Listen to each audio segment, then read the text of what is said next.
ત્રણ સાધુઓ, ત્રણેય જુદા જુદા સંપ્રદાયના, ભાગ્યે જ ભેગા મળી શકે, પણ ત્રણેય ભેગા થઈ ગયા અને સાથે યાત્રા કરવા લાગ્યા. અમારામાં કેટલાક લોકો બહુ સારા હોય છે, બહુ વિશાળ હૃદયના હોય છે, કેટલાક સંકુચિત હોય છે.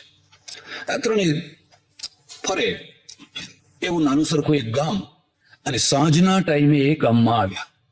મંદિરમાં ઉતારો તો કરો. લોકો બધા દર્શન કરવા આવે મંદિરના. દર્શન કરીને સૌ વિદાય થયા. હવે આ ત્રણેય ભૂખ્યા. હું તમને ભલામણ કરું છું કે જો આ જિંદગીનો અનુભવ કરવો હોય ને, તો વધુ નહીં તો 6-12 મહિના આમાં આવો, પછી પાછા હતા ત્યાં ને ત્યાં. તમે હિંમત તો કરો, જુઓ તો ખરા. બધા જતા રહ્યા ને આ ત્રણેય ભૂખ્યા. હવે કોણ? એક ડોશીમાં પાછળ રહી ગયા. એટલે એમણે પૂછ્યું કે મહારાજ જમ્યા છો? તો કે ના માં, ચિંતા ના કરો, હમણાં હું મારા ઘરમાં ભેંસ છે તો ભેંસનું દૂધ લાવું છું, તમે બધા પીજો. એમ કે એક બીજી વાત પણ હું તમને કહું છું. આટલા વર્ષોના અનુભવ પછી હું તમને કહું છું કે મારા પ્રવચનોને વખાણ કરનારા, એનું પુસ્તકો વાંચનારા, ફલાણા વાંચનારા ઘણા લોકો હોય, પણ જમવાની ચિંતા કરનાર તો જેને કદી પુસ્તકે ના જોયું એવું કોઈ ડોશી જ હોય. એને પુસ્તકની કઈ ખબર ના હોય, એને એટલી જ ખબર હોય કે મહારાજ ભૂખ્યા છે. વિવેકાનંદ એક જગ્યાએ લખ્યું છે, એક મોટા શહેરમાં એમને પ્રવચન કરવા બોલાવ્યા, અને આવા મોટા હોલમાં એમણે સરસ મજાનું પ્રવચન કર્યું. ડોક્ટરો, વકીલો, ફલાણા બધું એજ્યુકેટેડ વસ્તી આવેલી, અને કઈ ખુશ થયા, કઈ લોકો ખુશ થયા. બન્યું એવું કે સામે જ એક થાંભલાને અડીને એક ડોશી બેઠેલા, અને આ પ્રવચન જેવું શરૂ કર્યું એવા જાણે ઊંઘવા માંડ્યો, ચોખા ખાવા માંડ્યો. આ ચોખા ખાનારા છે ને અમારા દુશ્મન. અમારા તો ઠીક જાણે, પણ ગઝલવાળાના તો મહા દુશ્મન. એટલે ગઝલવાળા કોઈ જેવા તેવાને સામે ના બેસવા દે. એમના જ વાહ ઉસ્તાદ એવું બોલનારા થોડા બેસાડે. પેલો લડવૈયો છે ને, એને જે પાનો ચડાવવો પડે, એમ શ્રોતાઓ અમને પાનો ચડાવે ને તો જ આ કમળ ખીલે. અને જો 2-4 ને ઊંઘતા બેસાડી દીધા તો ખલાસ, આખો પ્રોગ્રામ બગડી ગયો સમજો. હવે આ ડોશી ઊંઘવા માંડ્યા, અને થોડી વાર થાય ને નજર ત્યાં જાય, અને ડોશી જોકા ખાતા હોય. એવો ક્રોધ આવે કે આ ડોશીને કોઈ અહીંથી ઉઠાડે તો સાપ. હવે કરવું શું? કાર્યક્રમ પૂરો થયો. વખાણ કરતા બધા લોકો જતા રહ્યા. સૌના પાછળથી પેલા ડોશીમાં આવ્યા, અને વિવેકાનંદ કહે છે કે મને એને જોઈને ગુસ્સો આવ્યો કે તું અહીં સામે કેમ બેઠી હતી? ઊંઘવું જ બધી પાછળ ઘણી જગ્યા હતી. આ બીજી વાત પણ તમને કહું છું કે તન્મય થઈને નહીં સાંભળનારા અને જોખા ખાનારા હંમેશા આગળની સીટ પસંદ કરતા હોય છે.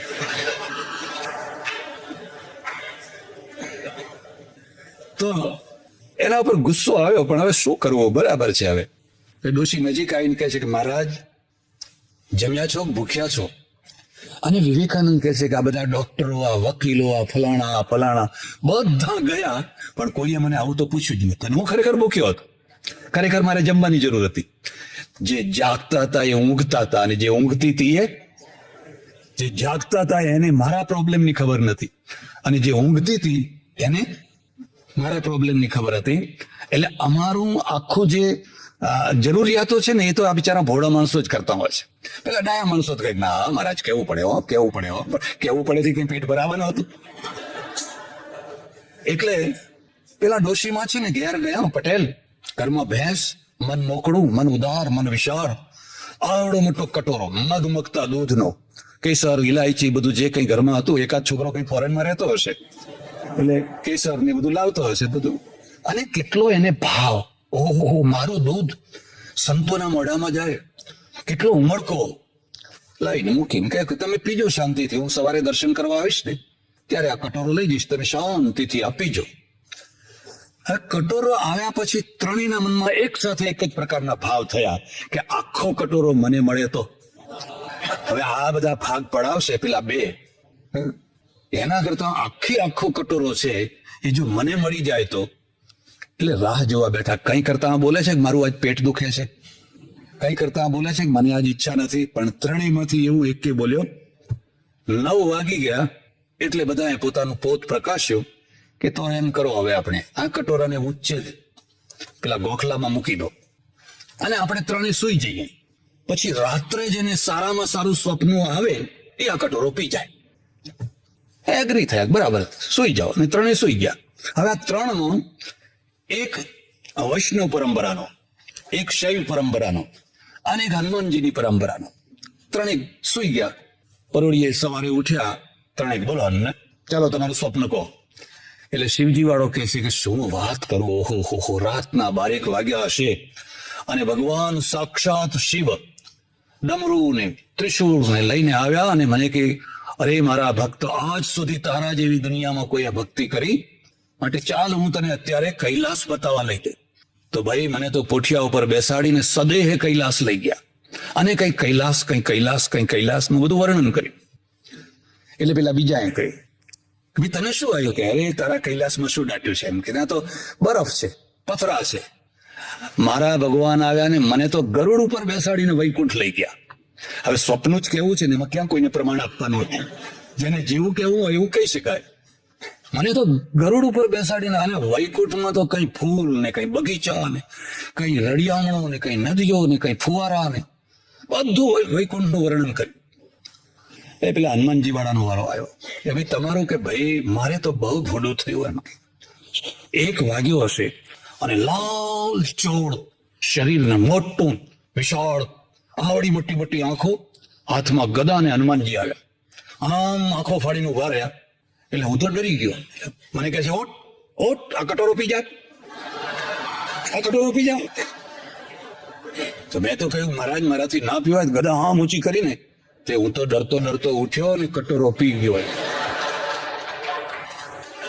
અને પેલા એ જોયું તો ખરેખર કટોરો ખાલી હતો. તો પેલા બેને ગુસ્સો આવ્યો. અલ્યા પણ તારે અમને જગાડવા હતા ને, કે મેં તમારી પથારીમાં હાથ ફેરવ્યો તો તું કૈલાસ ગયેલો ને તું વૈકુંઠ ગયેલો. બેની પથારી ખાલી, આ બેની પથારી ખાલી તો હું કરું છું એકલો. આ અમારા સંપ્રદાયોનું સ્વરૂપ છે. દરેકને દૂધનો કટોરો પીવો છે. દરેકને દૂધનો કટોરો પાવો નથી, પીવો છે. અને પછી એ પીવા માટે જે ઉપાયો કામમાં આવતા હોય એ બધા કામમાં લગાવા છે. એટલે તુલસીદાસજી મહારાજ છે. એ તુલસીદાસજી મહારાજ એક સંપ્રદાયની પરંપરામાં હોવા છતાં પણ તમે આખા રામચરિત માનસમાં જોશો તો એમણે શિવ અને વિષ્ણુનો બહુ મેળ કર્યો છે. વાલ્મીકી રામાયણમાં શિવ કથા નથી. આજે હમણાં હું તમારા આગળ સતી, દક્ષ, પ્રજાપતિ વગેરે એ કથાઓ નથી. સીધો રામ જન્મ લઈ લે છે. એવો કોણ પરાક્રમી, બહાદુર, સત્યવક્તા, એવો કોણ મહાપુરુષ છે? એવા પ્રશ્નના ઉત્તરમાં સીધા જ થોડા જન્મોની કથા કહી, વંશોની કથા કહીને સીધા જ રામના જન્મની વાત આવી જાય છે. પણ તુલસીદાસજી રામના જન્મ સુધી પહોંચતા પહેલા એક બહુ મોટું લાંબુ ચક્કર લગાવે છે. અને ચક્કર લગાવે છે શિવજીના માધ્યમથી. અને એના પાછળનો એક ખાસ હેતુ છે. હેતુ એ છે કે એક માણસ જન્મે એ તો સામાન્ય વાત છે, જન્મે. પણ પેલો વિષ્ણુ જન્મે તો શા માટે જન્મે?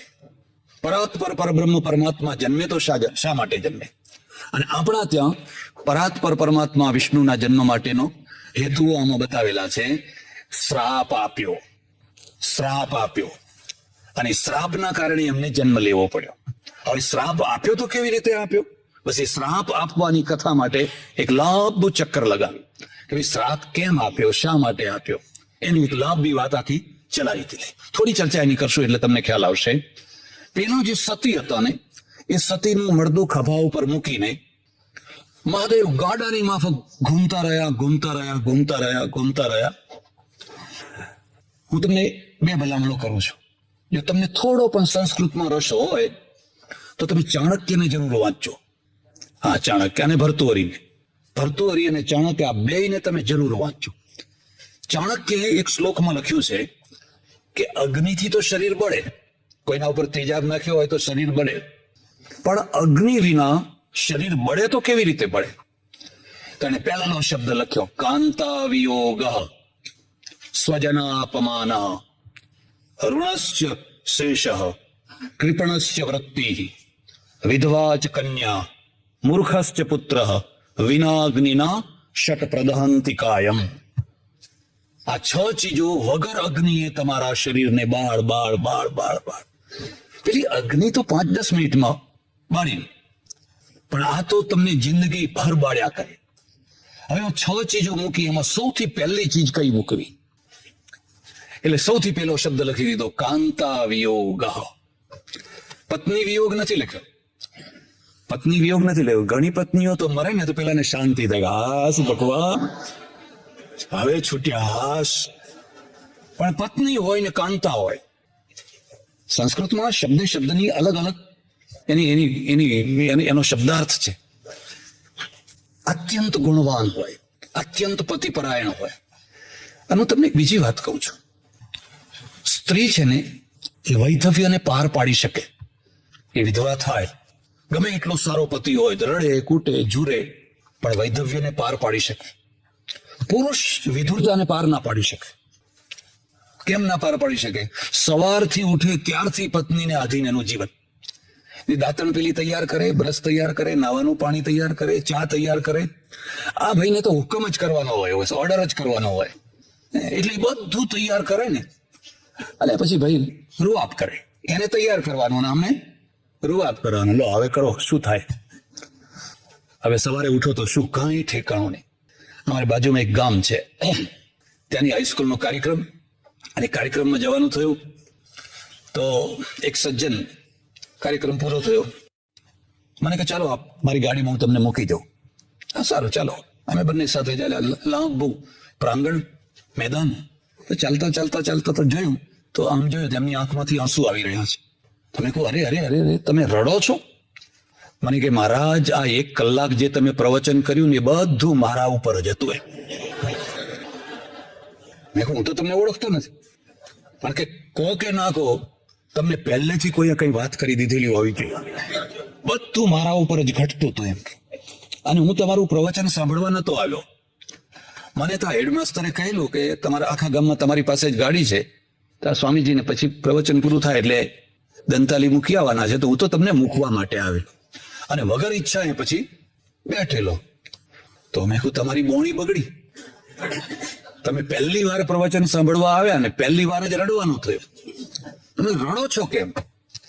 મને કે 6 મહિના થયા, ઘરવાળી ગુજરી ગઈ છે. 6 મહિનામાં મને 6 ભાવ દેખાઈ ગયા છે.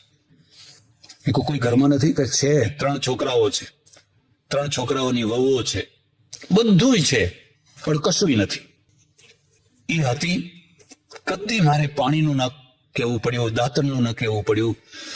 જ્યારે જુઓ ત્યારે પાણી તૈયાર, બાથરૂમમાં કપડાં તૈયાર, ચા તૈયાર, દવાઓ તૈયાર, બહાર ગામ જવાનું હોય તો મારી બેગ તૈયાર, એમાં શું શું મૂકવાનું એ બધું તૈયાર.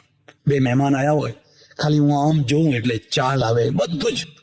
મને કદી જિંદગી ભારે નથી લાગી. અને હવે કે હું ઉઠું ત્યારે બધા ઊંઘતા હોય છે, પછી હું આમ બેસી રહું, દાંત પડી ગયા. 63 વર્ષ થયા મને. કે પથરો લઈને પેલા દાંતણને ટીપું એટલે પેલી વહુ છોકરા કે તમે તો કાન ફોડી ખાવ છો. ઊંઘવાના ટાઈમે એમને ઊંઘવા નથી દેતા. પછી તો નવું ઠંડુ પાણી હોય, ગરમ હોય, ના હોય, ઠંડા પાણીએ નહીં લઉં.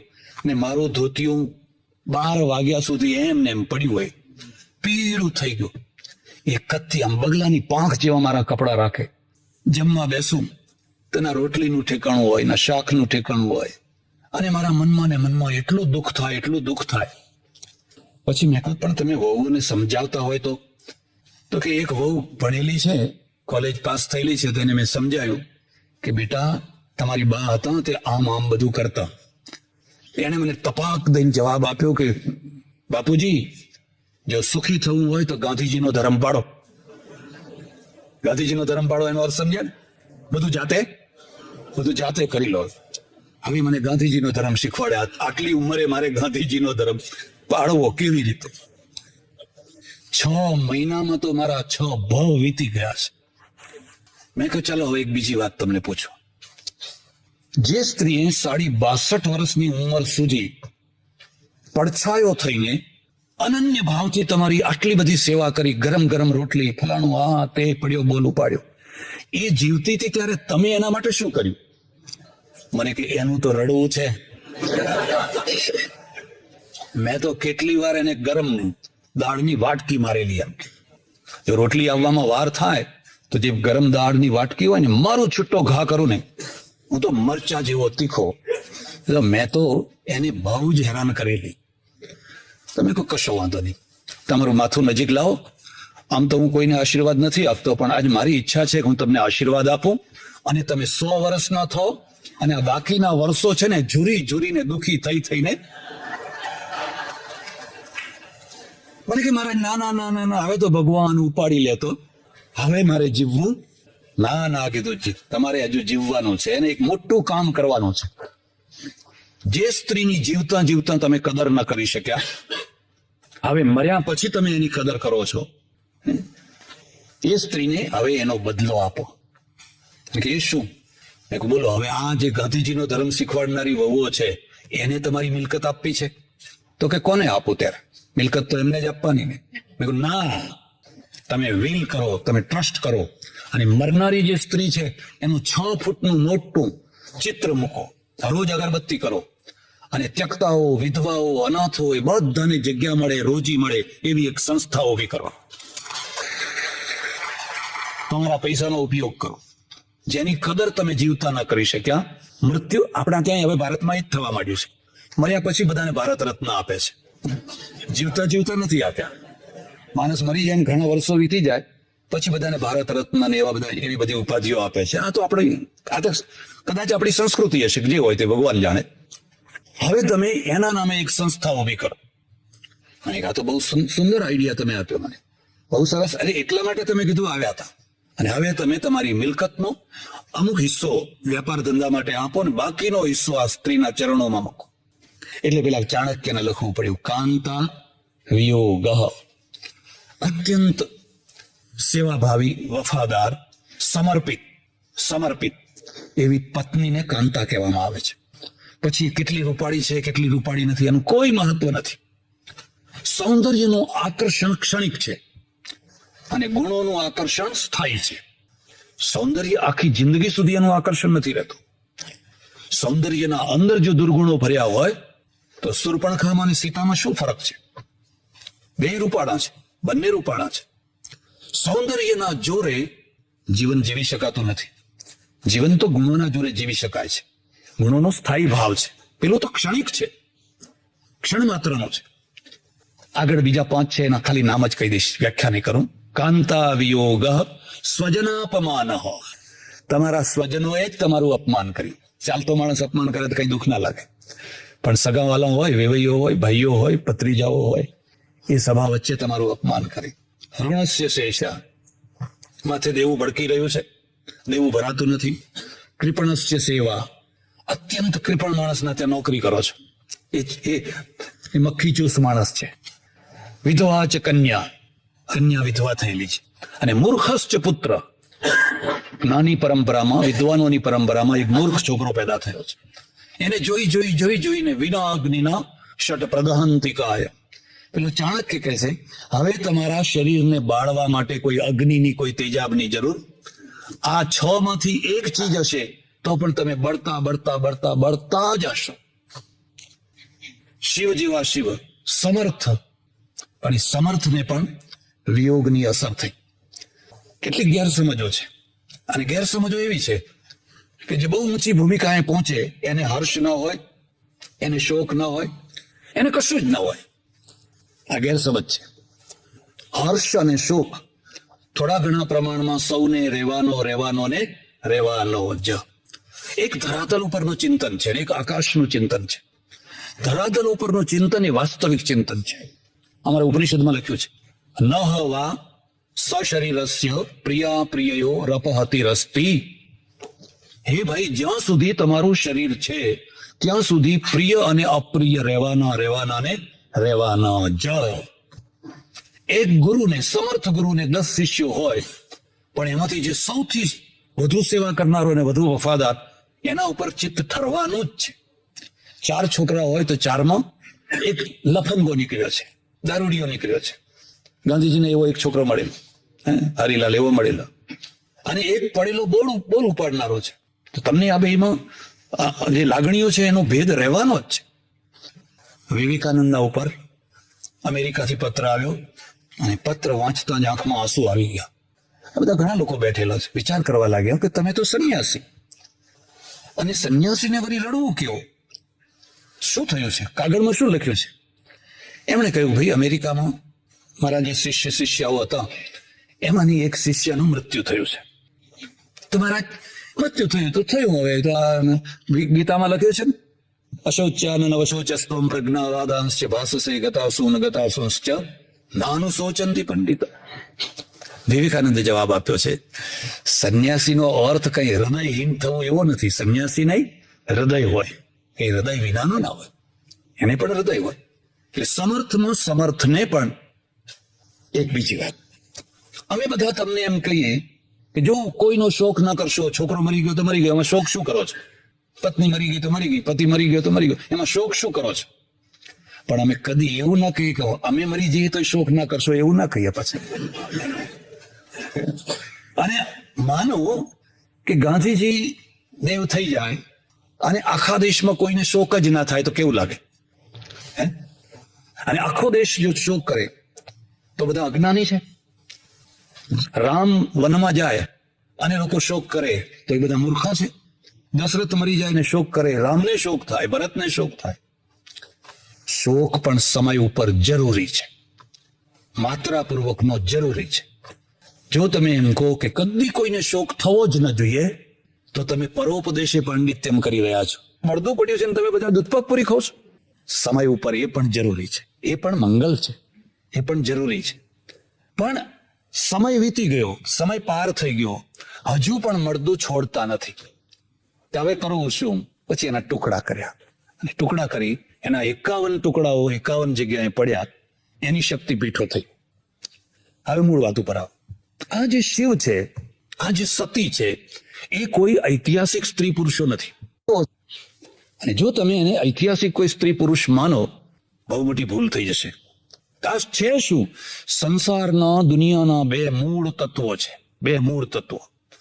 સાંખ્યવાળા એને પ્રકૃતિ અને પુરુષ કહે છે, પ્રકૃતિ અને પુરુષ કહે છે. પુરાણમાં પછી એ પુરુષને શિવ બનાવી દીધો અને પ્રકૃતિને સતી પાર્વતી બનાવી દીધી. પુરાણનું કામ છે નિરાકાર વસ્તુને આકાર આપવો. લક્ષ્મી કે નારાયણ કોઈ ઐતિહાસિક પુરુષ નથી. પછી પુરાણકાર એને આકાર આપી દે છે. પણ જે આકાર છે એ કલા છે, એ વાસ્તવિકતા નથી. એટલે બીજી વાત પણ તમે ધ્યાનથી સાંભળજો. આપણા ત્યાં, એટલે ખાસ કરીને હિન્દુઇઝમમાં, જે ઈશ્વર છે એ ઈશ્વરનો સ્ટેપ છે. એક મૂળ જે પરમેશ્વર છે એ તો નિરાકાર બ્રહ્મ. ઉપનિષદનું એકમેવા દ્વિતીયમ, એને હાથ પગ કશું જ નહીં, સર્વત્ર પરિપૂર્ણ અખંડ સચ્ચિદાનંદ ઘન બ્રહ્મ, એક બ્રહ્મ, એક બ્રહ્મ. એ બ્રહ્મથી જરા નીચે ઉતરો એટલે પછી આકાર આવી જાય, અને આકાર આવે એટલે બ્રહ્મા, વિષ્ણુ, મહેશ. આ ત્રણેયમાંથી એકેનો જન્મ નથી થયો, એકેનું મૃત્યુ નથી થયું. એટલે તમે કદી પણ લક્ષ્મીનારાયણની જયંતિ ઉજવો છો? કે નિર્વાણ તિથિ ઉજવો છો કે આ દિવસે નારાયણ ભગવાન દેવ થઈ ગયા? તો કદી શિવજીની જયંતિ ઉજવો છો કે શિવજીને પારણામાં નાખી નીચકા નાખો એમ? એ તો અજન્મા છે અને અમર છે, અનંત છે. તમે આપણી થિયરીને સમજો. આ શિવ પાર્વતી, લક્ષ્મીનારાયણ, બ્રહ્મા, આ આપણા મૂળ તત્વ નથી. મૂળ તત્વ પેલું પરબ્રહ્મ પરમાત્મા છે. એ પરમાત્માનું પુરાણ કાળોએ સાકાર રૂપ બનાવેલા સાકાર તત્વો છે. પછી એનું ત્રીજું સ્ટેપ શરૂ થયું. અને ત્રીજું સ્ટેપ શું શરૂ થયું? વિષ્ણુના અવતાર. શિવના અવતાર નહીં, બ્રહ્માના અવતાર નહીં, શિવનો કોઈ અવતાર નહીં, બ્રહ્માનો એની વિષ્ણુના અવતાર.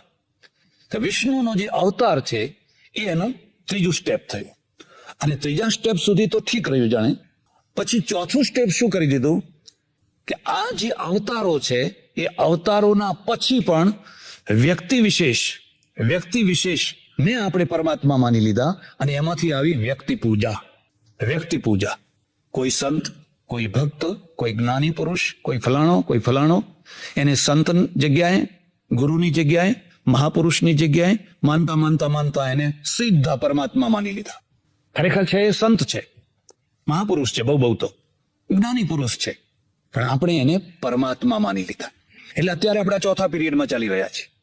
અત્યારે આપણે પરબ્રહ્મ મૂળ તત્વને ભૂલી ગયા, અને આ લક્ષ્મીનારાયણ બ્રહ્માને એ બિચારા બધા જૂના થઈ ગયા. એમના મંદિરો ગામડામાં જઈને જુઓ તો જીર્ણ પડ્યા હોય. અને અવતારો છે એ હાંસિયામાં ચાલ્યા ગયા, હાંસિયામાં. તો હવે આયા કોણ? વ્યક્તિઓ આવી ગઈ. હું મારા પ્રભાવે, મારા જોરે મારો એક મોટો સમુદાય થાય અને પછી ભગવાનની જગ્યાએ બેસી જાઓ. એટલે પછી વ્યક્તિ પૂજા શરૂ થઈ. અને આ વ્યક્તિ પૂજા છે અધમા ધમા, એ અધમથી અધમ છે. તમે કેટલી વ્યક્તિઓની પૂજા કરશો, તમે કેટલી વ્યક્તિઓને ભગવાન બનાવશો. અને જિલ્લે જિલ્લે, તાલુકે તાલુકે, ગામડે ગામડે અત્યારે ભારતમાં જીવતા 950 ભગવાનો છે. જીવતા દેવ થઈ ગયેલા નહીં, જીવતા 950 ભગવાનો છે. 950 ભગવાનો જીવતા છે. એમાં 2-5 તો મારા ઓળખીતા છે. એમાં 2 દેવ થઈ ગયા. 2માંથી એકેને દેવ નતું થવું, 2માંથી એકેને દેવ નતું થવું. એમણે બધી યોજનાઓ બતાવેલી, પછી આમ કરવાનું છે, પછી આમ કરવાનું, પછી આમ કરવાનું છે, ને દેવ થઈ ગયા. દેવ થવું પડ્યું. એમાં એક ભગવાન તો એવા કે દર વર્ષે અમે 1 દિવસ 2 દિવસ મળતા, કોઈ આવા ફંક્શનમાં મળતા. એટલે હું આમ બેઠો હોઉં, મારી બાજુ મેં બેઠા હોય, બીજા 2-4 જણા બેઠા હોય. હવે એમને ઓકલી પીવાની ટેવ, પેલી વાકી ઓકલી આવે ને, એટલે એમના બધા ભક્તો હોય ને ભરી આપે તે. મને ધુમાડો ગમે નહીં. એટલે મેં કહ્યું, ભગવાન આ તમારો ધુમાડો છે ને એ મને ગમતો નથી ને, તમે પેલી તરફ ધુમાડો કાઢો, કાં તો પણ આ તો નોન સ્મોકિંગ ઝોન છે, પેલા સ્મોકિંગ ઝોનમાં જાઓ. આવડા ડોળા કાઢ્યા મારા. મને કે કેવા અજ્ઞાની છો, હું ઓકલી પીતો જ નથી. હો તથા ઓકલી પીવે છે? અરે આ શરીરના ધર્મો છે. આત્મા કદી ઓકલી પીતો? તમે આત્માના સામે જુઓ, આ શરીરને ક્યાં ક્યાં સુધી જો કરશો. હવે શું કરવું? આત્મા ઓકલી પીતો નથી ના, શરીર તો શરીરના ધર્મો છે. પણ મને ગુરુ મળેલા પાછા. હું એમ કઈ હાવ કાચા ગુરુનો ચેલો નથી. કઈ 5-10-15 મિનિટ ગઈ હશે અને એમણે ઝીણું ધોતિયું પહેરેલું મલમલનું. મેં એમની જાંઘ ઉપર એટલી ઝીણી ચોટી ખરી ને, એક વેત કૂદ્યા. મને કે આ શું કરો છો? મેં કહું આત્માને ચોટી હોતી જ નથી, આ તો બધા શરીરના ધર્મો છે. આ તો બધા શરીરના ધર્મો છે. તમને નવી લાગશે, આ માણસનું આજે 10 કરોડ રૂપિયાનું મંદિર થાય છે. 10 કરોડ રૂપિયાનું આરસપાણનું મંદિર થાય છે. એની આરતી ઉતરશે, એના ચમત્કારોની કથાઓ ઘડાશે, એની કેટલી બધી અદ્ભુત કથાઓ ઘડાશે. ગાંધીજીની કોઈ આરતી નહીં ઉતારે, કારણ કે એમણે ચમત્કાર જ ના કર્યો. એમણે કઈ કંકુ ના કાઢ્યું, કોઈ પ્રસાદ ના કાઢ્યો, કશું કર્યું નહીં. બહુ તો હવે આઝાદી અપાવી. હવે આઝાદી અપાવી હોત તો શું, આપણે તો અંગ્રેજ રહ્યા હોત તો વાહ. અને આ તો પ્રજાનું લેવલ કેવું છે, કેવી ઘડાઈ છે. તમે જે અપૂજ્ય છે એની પૂજા થાય છે, અને ખરેખર જેની પૂજા થવી જોઈએ એનો તિરસ્કાર થાય છે. નીતિકાર મનુને લખવું પડ્યું, અપૂજ્ય યત્ર પૂજ્યંતે પૂજ્યાનામ ચ વ્યતિક્રમઃ ત્રીણી તત્ર ભવિષ્યંતિ દુર્ભિક્ષમ મરણમ ભયમ. જે પ્રજા અપૂજ્ય લોકોની પૂજા કરશે અને પૂજ્ય લોકોને ઠોકરો મારશે, ત્યાં 3 વસ્તુઓ થયા કરશે. દુર્ભિક્ષમ, વારંવાર દુકાળ પડશે, ભયભીત થઈને પ્રજા જીવશે, અને વારંવાર મૃત્યુ થશે. આ 3 વસ્તુઓ ત્યાં થયા કરશે. એટલે તુલસીદાસજી છે એક સંપ્રદાયની પરંપરામાં તો છે, પણ હોવા છતાં પણ એમણે પ્રત્યેક કાંડની શરૂઆતમાં જેટલા મંગલાચરણ કર્યા છે એમાં દરેકમાં રામનું મંગલાચરણ અને શિવનું મંગલાચરણ. વંદે બોધમયમ નિત્યમ ગુરુમ શંકર રૂપિણમ, આ તુલસીદાસનું મંગલાચરણ છે. યમાશ્રિતો હિ વક્રોપી ચંદ્ર સર્વત્ર વંદ્યતે. પેલો વાંકો ચંદ્ર છે પણ શિવનો આશ્રય લીધો હોય તો વંદનીય થઈ ગયો. ભવાની શંકરૌ વંદે શ્રદ્ધા વિશ્વાસ રૂપિણૌ યમાશ્રિતો હિ ચંદ્રોપી સર્વત્ર વંદ્યતે. હું ભવાની અને શંકર આ બેયને વંદન કરું છું. આખા રામાયણમાં, તુલસીકૃત રામાયણમાં તમે જોશો. અને વિશેષતા એ છે કે એમને સ્પષ્ટ લખ્યું, શિવદ્રોહી મમ દાસ કહાવા સોનર સપને હું મોહિન ભાવા. કોઈ શિવનો દ્રોહ કરે અને જો એ મારો દાસ થવા માંગે તો મને સ્વપ્નમાં પણ એ સારો લાગે. તુલના કરો. એ શિવ દ્રોહ ઉભો નથી કરવા માંગતા. તો બીજા સંપ્રદાયો તો શિવનો દ્રોહ ઉભો કર્યો, એટલે હદે ઉભો કર્યો કે કપડું સીવી આપો એવું ના બોલાય, કપડું સાધી આપો. સાધી આપવાનો અર્થ થાય ફાટ્યું હોય એને સાધી આપવાનું હોય. પણ આ તો દરજીની પાસે કપડું સીવડાવવું છે ને એમાં શિવ આવે છે, તો એ શિવ પણ બોલાય. આ બેયનો ફરક તમે જુઓ. તુલસીદાસ છે એ શિવ દ્રોહ નથી ઉભો કરવા માંગતા, એટલું જ નહીં, આ પેરેલલ બંને પાત્રો ચાલે છે. અને રામ જ્યારે કોઈને ઉપદેશ આપે છે, બીજા કોઈના દ્વારા ઉપદેશ અપાવે છે, જપહુ જાય શંકર સતનામા, હૃદય હો હિ તુરત વિશ્રામા.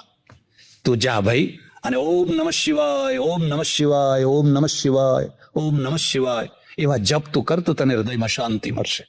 આ એમનો સમન્વય છે. એક રીતે એમ જોઈએ તો તુલસીકૃત રામાયણ સાંપ્રદાયિક સમન્વયનો પણ ગ્રંથ છે. દ્વૈત અને અદ્વૈતનો, શિવ અને વિષ્ણુનો, બ્રાહ્મણ અને શૂદ્રનો, બ્રાહ્મણ અને શૂદ્રનો. એ અર્થમાં છે તુલસીદાસે લખી દીધું, હરકો ભજે સો હરકો હોય, જાત પાત પૂછે નહીં કોઈ. હરકો ભજે સો હરકો હોય. એટલે તુલસીદાસ છે એ સંપ્રદાય પરંપરાના સાધુ તો છે, પણ ચુસ્ત સાંપ્રદાયિક જેને કહેવાય એવા ચુસ્ત સાંપ્રદાયિક નથી. અને નથી એટલે એમનું રામાયણ વ્યાપક બન્યું. જો એ ચુસ્ત સાંપ્રદાયિક હોત તો એક નાના ખરેડમાં, એક નાના વર્તુળમાં એ પુસ્તક બહુ તો જીવિત રહ્યું હોત, પણ આટલી વ્યાપકતા એને પ્રાપ્ત થઈ હોત નહીં. એક બીજી વાત પણ તમને કહી દઉં, અને એ છે કવિ છે, સર્જક છે, સાહિત્યકાર છે, એની પાસે મસાલો, આ રામકથા એનો મસાલો છે. જેમ વાલ્મીકીએ રચી, તુલસીએ રચી, પણ એ મસાલો બહુ મહત્વનો નથી. રામની કથા બધા જાણે જ છે, એ બહુ મહત્વનો નથી. હું જે રામકથાનો આશ્રય લઈને પ્રવચન કરું છું, કે બીજા કરે છે, કે ત્રીજા કરે છે, કે ચોથા કરે છે, તો તમે બધા રામાયણ તો બધા જાણો જ છો. આ કોઈ નવી વાત તો હું તમને કહેતો નથી. ત્યારે એમાં મહત્વનું શું હોય છે? કવિના સ્ટેટમેન્ટ. કવિ પોતે સમય ઉપર જે સ્ટેટમેન્ટ કરે છે, એના અનુભવો, એનું ચિંતન, એનું મનન, એનું નિરીક્ષણ, એ બધાના દ્વારા જે સમય ઉપર એ જે સ્ટેટમેન્ટ આપે છે ને, બસ એ તમારા હૃદયને હચમચાવી નાખે છે. કોઈ પણ માધ્યમથી એ તમારા જીવનને સ્પર્શ કરી જાય છે, તમારા હૃદયને અડી જાય છે. અને એટલે તુલસીદાસની ચોપાઈઓ લોકોએ ઘરમાં યાદ કરી. ઉત્તર ભારતમાં જાઓ તો આ ઉત્તર ભારતનો તો વેદ છે આખો. બધા ભૈયા લોકો ચોપાઈઓ કેટલી એમને યાદ આવતી હોય અને એમના જીવનમાં સ્પર્શ કરતી હોય. આ ટાઈમે શું કરવું એટલે તરત જ ચોપાઈ આવી જાય કે તુલસીદાસ મહારાજ આવું કહે છે. એટલે હવે મૂળ વાત ઉપર આવીએ તો પેલો જે શિવ અને સતી છે એ પ્રકૃતિ અને પુરુષ છે. સંખ્યના પ્રકૃતિ અને પુરુષ છે. આ જે પ્રકૃતિ છે એના બે રૂપ છે. જરા કઠિન વાત છે પણ થોડી ધ્યાનથી સાંભળજો. એક સતી અવસ્થા અને એક પાર્વતી અવસ્થા. સતી અવસ્થા એટલે પ્રલયકારની સામ્ય અવસ્થા, ત્રણેય ગુણોની સામ્ય અવસ્થા. સતીને કોઈ સંતાન નહીં. સતીને શિવ બંને પતિ પત્ની તરીકે રહ્યા, પણ સતીને કોઈ સંતાન નહીં. કારણ કે સામ્ય અવસ્થા છે, પ્રલયકાળ છે, અને પ્રલયકાળમાં કોઈ ઉત્પત્તિ નહીં. જ્યારે ઉત્પત્તિ થવાની હોય એટલે આ સતીમાં વિક્ષોભ થાય, ધડાકા થાય એટલે એમાંથી પછી ઉત્પત્તિ થવા લાગે. અને એ ધડાકો આ દક્ષ પ્રજાપતિનો યજ્ઞ છે. એ જે સતી એમાં હોમઈ અને એમાંથી જે વિસ્ફોટ થયો એ આ ઉત્પત્તિની પ્રક્રિયા છે. પેલું દર્શન છે અને આ પુરાણ છે. પુરાણકાર પાત્રોના દ્વારા એ વાત કહેવા માંગે છે, દર્શન એને સીધી વાત કહેવા માંગે છે. પછી આ 51 શક્તિપીઠો થઈ. આ 51 જગ્યાએ એ શક્તિના જુદા જુદા અંગ પડ્યા. આપણે એમ માનીએ છીએ કે જે એનર્જી છે એ એનર્જીના મૂળ સ્ત્રોતો 51 છે. તમે 51 જગ્યાએથી એનર્જી પ્રાપ્ત કરી શકો. એનો ચર્ચા નહીં કરું. પછી શું થયું? પછી નિર્વેદ પામ્યા. શિવને નિર્વેદ થયો. બસ સંસારમાં કઈ સાર નથી, કશું નથી. કોના માટે, શા માટે, કઈ રસ નથી. તમે યોગ વાસિષ્ઠ વાંચજો, રામને સંસારમાંથી રસ ઉડી ગયો. બિલકુલ રસ. ના ખાય, ના પીવે, ના કોઈ વાત કરે, ના કોઈની સાથે હસીને બોલે, ને ઝાડ નીચે જઈને ગમે ત્યાં જઈને ગુમસુમ ચૂપચાપ બેસી રહે. ઘણાના જીવનમાં આવો નિર્વેદ ભાવ આવતો હોય છે. અને નિર્વેદ ભાવનું મૂળ ક્યાં છે કે વ્યક્તિ પોતાના કેન્દ્રમાં હોવાની જગ્યાએ બીજાના કેન્દ્રમાં હોય ત્યારે આવો નિર્વેદ ભાવ આવતો હોય. તમારું અસ્તિત્વ, તમારું વ્યક્તિત્વ તમારા પોતાના અંદર હોય તો આવો નિર્વેદ ભાવ નહીં આવે. પણ તમારું અસ્તિત્વ, તમારું વ્યક્તિત્વ, તમારું સર્વસ્વ બધું કોઈ બીજાના કેન્દ્રમાં છે. 5-7 વર્ષ થયા હશે અને રાત્રે ફોન આવ્યો સુરતથી, અમેરિકામાં રહેનાર એક શ્રુતિ પટેલ. અને શ્રુતિ પટેલે કહ્યું કે મારે તમને મળવું છે. મેં કહ્યું આવતીકાલે તો હું બહાર જવાનો છું અને પછી 2-3 દિવસે પાછો આવીશ, મળી નહીં શકાય. પણ કે તમે કેટલા વાગે જશો? મેં કહ્યું જમી કરીને 12 વાગે જવાનો છું. તો હું 9 વાગે આવી જાઉં, 10 વાગે આવી જાઉં, પણ મને 1 કલાકનો ટાઈમ આપો. આવ્યા, પતિ પત્ની બંને આવ્યા. પછી એણે વાત કરી, સંસારમાં મને કોઈ રસ નથી, કશું ગમતું નથી. પૈસો છે, મોટેલ છે, પત્ની છે, બધું છે, પણ મારો રસ ઉડી ગયો છે. તમે કહો કેમ રસ ઉડી ગયો છે, એનું કારણ શું છે? તો મને કે મારે 5-6 વર્ષની બેબી હતી, એકની એક બેબી, અને મારું સર્વસ્વ હતી. એ બેબી ઉપર મને એટલો પ્રેમ, એટલો પ્રેમ, એટલો પ્રેમ. તો અમારે પાછળ બંગલાની પાછળ સ્વિમિંગ પુલ, પેલો નાવાનો હોજ મોટો. હું મોટેલે ગયેલો, મારી પત્ની અંદર રસોઈ કરતી હશે, અને પેલી બેબી છે એ રોજ સ્વિમિંગ પુલમાં પગ લટકતા રાખીને બેસે. એમાં એક દિવસે પડી ગઈ અને ડૂબી ગઈ. તો પેલો પડોશી છે, કોઈ ગોરો માણસ, એણે જોઈ કે આ છોકરી તો ડૂબી ગઈ છે. એણે કહ્યું, કરે જો જો જો જો તારી છોકરી તો મરી ગયેલી, ડૂબી ગઈ. મને ફોન કર્યો, હું દોડતો આવ્યો, અને બેબી મરી ગઈ. જિંદગીમાંથી રસ ઉડી ગયો. હવે મને જિંદગીમાં કોઈ રસ નહીં. આ મોટેલ, આ પૈસા, આ ગાડી કોના માટે, શા માટે, શી જરૂર છે? એટલે આ મુદ્દો યાદ રાખજો. જિંદગી રસ છે. પરમેશ્વર રસ રૂપ છે. રસો વૈ સહ રસમ યેવાયમ લબ્ધ્વા આનંદી ભવતી. એ રસરૂપ છે. પરમેશ્વર રસરૂપ છે, અને એ રસરૂપ છે એ રસની નિષ્પત્તિ જેમાંથી થાય, એ રસની ઉત્પત્તિ જેમાંથી થાય, એનું નામ રાસ કહેવાય. એટલે રાસ છે ને, તમે સ્થૂળ અર્થ ના કરતા કે ભાઈ આમ ભેગા થઈને બધા નાચે કૂદે એટલે એ રસની ઉત્પત્તિ થાય. રસની ઉત્પત્તિ એ થાય અને વિકૃતિ એ થાય. એનો અધ્યાત્મ ભાવ છે, જેમાંથી તમને રસ આવે. હાથમાં ખડતાલો લઈને નરસિંહ મહેતા ભજન ગાવા બેઠા હોય ને પરોડિયું થઈ જાય, પણ આંખમાં ઊંઘ ના આવે. કેમ? રસ આવે છે. નહીં તો અડધો કલાક તો જાગી જુઓ, અડધા કલાકમાં તો જોકા ખાવા લાગશો. એમાં એને રસ આવે છે.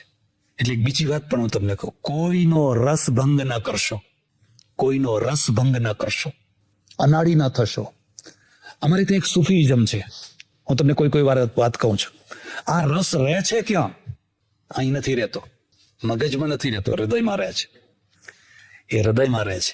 મગજમાં ગણિત રહે છે, મગજમાં તો ગણિત રહે છે. હવે અમે એ ગણિત ગણતા થઈ ગયા છે કે આ શેઠ કામના આવ્યા છે, એમને આગળ બેસાડવા જેવા છે, અને આ તો ઠીક છે, જાઓ જાઓ જાઓ. અમે બધા ગણિત ગણતા થઈ ગયા. એટલે પરમેશ્વર તો રસ રૂપ છે. અમારે ત્યાં સૂફી છે ને, એ સૂફીમાં એક બુલ્લે શાહ થયા. હું તમને ઘણી વાર બુલ્લે શાહની વાત કરું છું. અરે ગજબની કાફીઓ એને લખી છે. એને લખ્યું છે કે અગર તેરા જી ચાહે તો મંદિર તોડ દે, और जी चाहे तो मस्जिद तोड़ दे, लेकिन किसी के दिल को मत तोड़. તારે મંદિર તોડવું હોય તો તોડી નાખ, ને મસ્જિદ તોડવી હોય તો તોડી નાખ, કારણ કે એ તો ફરી નવી થઈ જશે. પણ કોઈનું હૃદય ના તોડ, કારણ કે હૃદય ખુદા કા મંદિર હૈ, દિલ હી ખુદા કા ઘર હૈ. આ જે હૃદય છે એ જ ભગવાનનું ઘર છે. જો એ તૂટ્યું તો એ નવું ફરી કોઈ એને બનાવનાર નથી, કોઈ ઈંટો નથી, કોઈ સિમેન્ટ નથી. સુફીઝમ જે ભાર મૂકે છે ને, એ હૃદય ઉપર ભાર મૂકે છે. એ હૃદય ઉપર ભાર મૂકે છે. હૃદયની શુદ્ધિ એ જ શુદ્ધિ, પાણીની શુદ્ધિ નહીં. સ્વચ્છતા, પાણીની સ્વચ્છતા. આપણે સ્વચ્છતા ઉપર ભાર ના દીધો, શુદ્ધિ ઉપર ભાર દીધો. ગંગાજળ ગમે એટલું મેલું હોય, આચમન કરવાના, પવિત્ર છે, પવિત્ર છે. પાણીની સ્વચ્છતા, જમીનની સ્વચ્છતા, કપડાની સ્વચ્છતા. ત્યારે શુદ્ધિ શાની, પવિત્રતા શાની? હૃદયની. બસ હૃદયની શુદ્ધિ છે, પવિત્ર છે. હું વર્ષો પહેલા ચાતુર્માસ કરતો ને, કોઈ જગ્યાએ 2-3 મહિના સુધી રહીએ, પ્રવચનો કરીએ, ને આખા ગામમાં થોડો પરિચય થઈ જાય, ઓળખાણ થઈ જાય, છોકરાઓ સાથે પ્રેમ. બપોરે કોઈના ત્યાં જમવા જવાનું હોય ને, જમવા જઈએ તો 5-10 છોકરાઓ બધા બેઠા હોય લાઈનસર, એકી આપણે કાં તો બધું રસ્તા ઉપર જ બેઠા હોય, અને મને જોઈને એટલો ખુશ થઈ જાય ને ત્યાં બેઠા બેઠા કે મહારાજ જય શ્રી કૃષ્ણ. ને પેલા જોડે હોય ને, 2-4 જણા સાથે હોય ને, ચૂપ ચૂપ ચૂપ, ના બોલાય ના બોલાય. મેં કહું કેમ? અને ક્યાં ઝાડે ફરવા બેઠા છે, આવા ટાઈમમાં બોલાતું હશે? મેં કહ્યું આવા ટાઈમમાં પણ એ જેટલા શુદ્ધ છે, એના 1000મા ભાગની શુદ્ધિ તમે ગંગામાં ડૂબકી મારો ત્યારે નથી હોતી. આ તો આ ટાઈમે પણ ઠીક છે, તમે નાવો ધોવો, બરાબર છે, નાવું ધોવું જ જોઈએ, પણ તમે એમ માનતા હો કે અમુક જળમાં નાવાથી, કે અમુક જળમાં પીવાથી, કે અમુક આમ કરવાથી પવિત્ર થઈ ગયા, બિલકુલ ખોટી વાત છે. પવિત્રતા, શુદ્ધિ તો હૃદયમાંથી આવે છે. અને એ જ્યાં શુદ્ધ થયું નહીં કે ભગવાન આપોઆપ ત્યાં હીંચવા માંડ્યો, નહીં ઝૂલા ખાવા લાગ્યો. પેલા બાળક તો શુદ્ધ છે, એટલે એને કહેવું પડ્યું. એટલે આ જે શિવજી છે ને એને નિર્વેદ થઈ ગયો, બસ કોઈ રસ નથી. કેના માટે, શાના માટે? કારણ શું છે કે એનું આખું અસ્તિત્વ સતીમાં હતું. હું કેમ જીવું છું? પત્ની માટે. માં કેમ ઝૂરે છે? એના છોકરા માટે. આખું અસ્તિત્વ એના છોકરામાં છે. મારો લાલો, મારો લાલો, મારો લાલો, મારો લાલો. અને લાલો મરી જાય, માં ખલાસ, આખી જિંદગી માં ઝૂરતી થઈ જશે. પછી એને ખાવું નહીં ગમે, પીવું નહીં ગમે, કશું જ નહીં ગમે, કારણ કે એનું અસ્તિત્વ પેલા લાલામાં હતું. એમ શિવ જેવા સમર્થ શિવ પણ સતીના વિયોગમાં નિર્વેદ ભાવને પામ્યા અને પછી સમાધિમાં જઈને, કૈલાસમાં જઈને ચૂપચાપ બેસી ગયા. બસ કશું કરવું નથી. શા માટે, કોના માટે કરવું છે? ટુકડો ખાઈ લઈશું ગમે ત્યાં, જે ટુકડો મળ્યો એ બહુ થઈ ગયો. આ વર્ષો વીતી ગયા આમાં. હવે પેલી સતીએ જે મરતા પ્રતિજ્ઞા કરેલી કે ફરીથી મારો જન્મ થાય અને ફરીથી હું આ શિવજીને જ પરણું, મારે બીજા કોઈને પરણવા. અરે વફાદારીની પણ એક પરંપરા હોય છે. અને હું તમને ફરીને કહું છું, માણસોને કોઈ ઘડતર કરાવવા જેવી વસ્તુ હોય તો વફાદારી. તમારું ઘડાયેલું બાળક હોય કે ઘડાયેલું માણસ હોય, એની આટલી જ ઘડતર છે કે કેટલો વફાદાર રહી શકે છે. અલશીશન કૂતરો કેમ પાડો છો? તમારે મફત જોઈતા હોય તો અમે ત્યાંથી કૂતરા જોઈએ એટલા મોકલીએ. મારે આશ્રમમાં કેટલા છે, ઊંઘવા દેતા નથી રાત્રે. તમારે જેટલા જોઈએ એટલા મોકલીએ. કેમ એને નથી પાડતા? કારણ કે આનામાં વફાદારી છે, અને વફાદારી એ જ એની વેલ્યુ છે. અને પેલામાં વફાદારી નથી, એટલે કોઈ મફત લેવા તૈયાર. આ કૂતરાની વાત નથી, આ માણસની વાત છે. આ માણસની વાત છે. એ ફરી પાછા બધા દેવો ભેગા થયા અને વિચાર કરવા લાગ્યા કે ભાઈ હવે આ કરવું શું? આ માણસના દ્વારા તો આખા સંસારનું કાર્ય કરવાનું છે, અને એ તો નિર્વેદ ભાવથી બસ બેસી ગયા. હવે કંઈ કરવું નથી, કંઈ રસ નથી. એ બધાએ વિચાર કર્યો કે એક કામ કરો, માણસ રસ લેતો ક્યારે થાય? સાયકોલોજીકલ પ્રશ્ન છે. આવો નિર્વેદ ભાવને પ્રાપ્ત થયો માણસ હોય, એને રસ લેતો કરી ક્યારે શકાય? એની કામ વાસનાને જગાડો. જ્યાં સુધી એની કામ વાસના નહીં જાગે ત્યાં સુધી એ સંસારમાં રસ લેતો થશે. બીજી બધી તો ઠીક છે, અહીં પાણી પી લીધું, અહીં ખાઈ લીધું, ઊંઘી ગયા, પતી ગઈ વાત. પણ આ એક કામ વાસના એક એવી વાસના છે, માણસને દોડતો કરી દેશે, દોડાવતો કરી દેશે. અહીં જવું, આ જોઈએ, આ જોઈએ, આ જોઈએ, આ જોઈએ, આ જોઈએ. પણ હવે આમાં કામ વાસના ઉત્પન્ન કરવી કેવી રીતે? બધાએ વિચાર કરીને કહ્યું કે સાક્ષાત કામને જ મોકલો. એ કામને જ આ કામ સોંપો. તો કામ થરથર ધ્રુજવા માંડ્યો કે ભાઈ મને શું કામ મરવા મોકલો છો? તમારે બીજા કોઈને મોકલવા હોય તો મોકલો. ના, કે આ કામ તમારા સિવાય બીજા કોઈનાથી થવાનું નથી. એને કામે પછી તૈયાર થયો, અને શિવ તન્મય થઈને ધ્યાનમાં બેઠેલા છે. આપણે ત્યાં જો આખી યોગ પરંપરા છે, અને યોગ પરંપરામાં બુદ્ધ અને મહાવીર પણ આવી ગયા. પલાઠી વાળીને બેસવું, અડધા નેત્ર મીચેલા અને ઊંડાણમાં ઉતરી ગયેલી વૃત્તિઓ, એ આખું જે રૂપ છે એ શિવમાંથી આવેલું છે. શિવનો ચહેરો તમે જોજો, એકદમ તન્મય થઈને બેઠેલા છે. અને આ કામ પહોંચ્યો. આ તુલસીદાસનું લખેલું છે, વાલ્મીકી રામાયણમાં નહીં. કારણ કે શ્રાપ અપાવવો છે. મારે તમને આ મુદ્દો આ કહેવાનો છે. વિષ્ણુને શ્રાપ મળે તો એ અવતાર લે ને. એટલે કામે જઈ અને પોતાનું પ્રાકટ્ય કર્યું. અને એ વખતે તુલસીદાસજીએ વર્ણન કર્યું છે કે ચારે તરફ લોકો ગાંડા થઈ ગયા. લતાઓ છે ને વૃક્ષોને વળગવા માંડી, નદીઓ સમુદ્ર તરફ દોડવા લાગી, ને આમ થવા લાગ્યું, ને બધા વ્યાકુળ થઈ ગયા. ચારે તરફ એક વેવ, એક મોજું ફરી વળી. અને શિવને ક્ષોભ થયો. અને ક્ષોભ થયો એટલે અંદર એક વંટોળિયો ઉભો થયો, અને એમને જોયું કે ઓહો, મારા અંદર આવું બધું ક્યાંથી થવા માંડ્યું છે. ત્યારે એમણે ત્રીજું નેત્ર ખોલ્યું.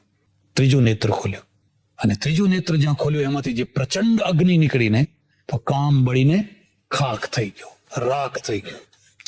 પેલી રતિ આવી. હું તમને એક ભલામણ કરું છું, આ પૌરાણિક જે રૂપકો છે એ રૂપકોને તમે સમજો, એના પાછળના મેસેજને સમજો. કામને પણ પત્ની છે, અને પત્નીનું નામ છે રતિ. રતિનો અર્થ થાય છે કોઈ એક જગ્યાએ રત રહેવું, આસક્ત થવું, ચોંટી જવું. રતિ એટલે રતિ છે ને એ વિધવા થઈ, રોતી કકડતી આવી. અરે ભગવાન, તમે મારા ઘરવાળાને મારી નાખ્યો. એ શિવ પ્રસન્ન થયા. એને કહ્યું મર્યો નથી, હવે આ અનંગ થશે. અનંગનો અર્થ થાય છે અંગ તો એના બળીને ખાક થઈ ગયા, પણ હવે વગર અંગે એ બધાને ગમે તેને. એટલું જ નહીં, એનું એક બીજું નામ રાખ્યું સ્મર. સ્મર. ક્રોધ કરવો હોય, હું તમને કહું ક્રોધ કરો, 2 વાર કહું ક્રોધ કરો ને, ક્રોધ કરો, પણ એમ થાય કેવી રીતે ક્રોધ? કંઈક તમે અપમાન કરો, કંઈક એવું તેવું કરો તો માણસને ક્રોધ થાય. કંઈક નિમિત્ત હોય તો ક્રોધ થાય. પણ કામના માટે કોઈ નિમિત્તની જરૂર નહીં, કોઈ હેતુની જરૂર નહીં. તમે ભોંયરામાં બેઠા હો, તમે એકાંતમાં બેઠા હો, તમે ટ્રેનમાં બેઠા હો, તમે મંદિરમાં બેઠા હો, તમે બસમાં બેઠા, કોઈ પણ જગ્યાએ બેઠા હો, જ્યાં એને યાદ કર્યો નહીં કે હાજર થયો, માત્ર તમે એને યાદ કરો એની સાથે જે હાજર થયો, એટલે એનું નામ રાખવામાં આવ્યું સ્મર. અને મહાદેવનું નામ રાખવામાં આવ્યું સ્મર હર. સ્મર હર. આ વાત પૂરી થઈ. હવે મહાદેવ ઉભા થયા, વિક્ષોભ થયો. વિક્ષોભ થયો, પ્રવૃત્તિનું મૂળ આવ્યું. અત્યાર સુધી એ નિવૃત્તિ નિર્વેદ ભાવથી એકલા ચૂપચાપ બેઠા હતા. હવે ફરવા લાગ્યા. બધા ભેગા થયા અને ભેગા થઈ અને પ્રાર્થના કરી, ભગવાન હવે તમે લગ્ન કરો, હવે તમે પરણો. કારણ કે પાર્વતી છે ને એ વ્રત લઈને બેઠી છે. એને કેટલા વ્રત કર્યા બધું વર્ણનામાં આવ્યું છે, કેટલા ઉપવાસ કર્યા અને કેટલું ફલાણું કર્યું. એટલે આ બીજી વાત પણ તમને કહું છું, આપણા ત્યાં બહેનો વ્રત કરે, કોઈ પુરુષ વ્રત કરે? આ બહેનો ગૌરવ કરે, ઉભી ચોથ કરે, આડી ચોથ કરે, ફલાણો સોમવાર કરે, ગળ્યા કરે, મોરા કરે, બધા જાત જાતના શ્રાવણ, આ ચોમાસામાં તો બધા વ્રતો જ ચાલતા હોય. પુરુષોને કઈ વ્રત કરતા જોઈએ કેમ? કારણ શું છે? કોઈ વાર તો વિચાર કરો કે એનું કારણ શું છે? એનું કારણ એ છે કે સ્ત્રીની જીભ ઉપર તાળો છે, એ બોલી શકતી નથી. જો કે હવે એ તાળું ઉઘડી ગયું છે, અત્યારે હવે એ તાળું રહ્યું, પણ પહેલા બેના એની મોઢા ઉપર તાળો છે. એટલે એ મનમાં ને મનમાં દેવ દેવીઓને રીઝવે છે, મને કોઈ સારો પતિ આપજે, કોઈ કસાઈ ના આપતો. દીકરીને ગાય દોરે ત્યાં જાય. હવે શું કહે છે લોકો? મન ફાવે ત્યાં. એક ટાઈમ હતો, જો કસાઈના ઘેર હું બંધ થઈ ગઈ તો પછી આખી જિંદગી બરબાદ. અને ના થાય એટલે પેલા વ્રતો કરે. એટલે એ ગોરમાને રાજી કરે, ફલાણાને રાજી કરે, ફલાણાને રાજી કરે, જાત જાતના બધા વ્રતો કરે. એક કારણ. એક બીજું કારણ એવું પણ હોય કે પુરુષો વ્રત એટલા માટે નથી કરતા કે સ્ત્રીઓને તો એમ છે કે આ 100 માંથી એકાદ કોઈ સારો પતિ હોય, બાકી 99 તો બધા ઠીક. હવે એ તો એટલે આ 100 માંથી જે એક છે, હે ગોરમા તું એ મને ઝડપી આપજે. પુરુષો વિચાર કરે કે અહીં 100 માં તો 99 હારા જ છે, એકાદ કોઈ એવી હશે. એટલે આપણે તો જ્યાં પરણશું ત્યાં કોઈને કોઈ સારી કન્યા જ મળવાની છે, તો આપણે કઈ વ્રત કરવાની જરૂર. અને કદાચ માનો કે જેવી તેવી એવી તેવી મળી ગઈ તો આપણે ચડોતરના છીએ, તો બીજા દિવસે કાઢી મૂકશું, જ્યાં તારા બાપ ના ખાવ. હતી એવી હતી, હવે જિંદગીમાં કદી લગ્ન કરવા બિલકુલ નહીં. હવે આમાં કઈ સંસારમાં બિલકુલ નિર્વેદ છે. પણ આજનો નિર્વેદ ક્યારે બદલાઈ જાય એ કઈ કહેવાય? મોટા ભાગે લોકો નથી પહેણવું, નથી પહેણવું, નથી પહેણવું કહેતા હોય છે, અને પછી પાછળથી વીતી ગયા પછી, વર્ષો વીતી ગયા પછી એવી ઉતાવળ કરે છે કે જરા અમારું ધ્યાન કરો ને ભાઈ, અમારા માટે કઈ તપાસ કરો ને ભાઈ.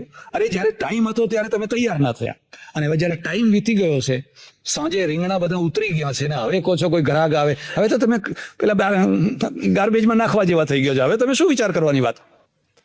લોકોએ ગોઠવી દીધું. હું તમને બધી એ વાતમાં લઈ જાઉં. લોકોએ બધું ગોઠવી દીધું, અને ગોઠવી દીધું ને શિવ ને પાર્વતી બંને પરણ્યા. આ એમનું દ્વિતીય લગ્ન છે. એટલે એક માણસે મને પૂછેલું, મને કે મહારાજ રામ મોટા કે શિવ મોટા? આવો કોઈ પ્રશ્ન હોતો હશે? ના કે મારે જાણવું હતું. તો વળી મને એમ થયું લાવ ને કંઈક જવાબ આપીએ. તમે કહો ભાઈ શિવ તો દાદા કહેવાય, એટલે શિવ જ મોટા કહેવાય. રામ તો રામ કહેવાય, એ તો દશરથના દીકરા, પેલા તો શિવ કહેવાય. બસ કે મારે એટલું જ જાણવું હતું. પણ મેં કહ્યું કેમ? તો મને કે શિવ કેટલી વાર પરણ્યા? મેં કહું 2 વાર. તો બસ કે આપણે એમના ડગલે ડગલે ચાલવું છે. તમે બધા કહો છો ને કે મહાપુરુષોના ડગલે ડગલે ચાલો. હવે મેં કહું મને ખબર નહીં, તો હું તો રામ કહું. હવે રામ કહ્યું હોત તો શું થાત? પછી તો એક જ પત્ની વ્રત પાડવું પડે ને. આ તો હવે એને એટલું સારું થયું કે એને એથી આગળ ના પૂછ્યું કે શિવ મોટા કે કૃષ્ણ મોટા. અને જો ભૂલે ચૂકે મેં કહી દીધું હોત કે ભાઈ શિવ કરતા કૃષ્ણ તો મોટા જ કહેવાય, તો કે હા બસ હવે તો આપણે લંડનમાં રહીએ છીએ, અને હવે કૃષ્ણના પગલે પગલે શિવ 2 વાર પરણ્યા. આ 2 વાર જે પરણ્યા એના પાછળનો જે આધ્યાત્મિક ભાવ છે એ સમજવા જેવો છે. પેલી જે મૂળ પ્રકૃતિ છે પ્રલયાવસ્થાની, એનું નામ સતી છે.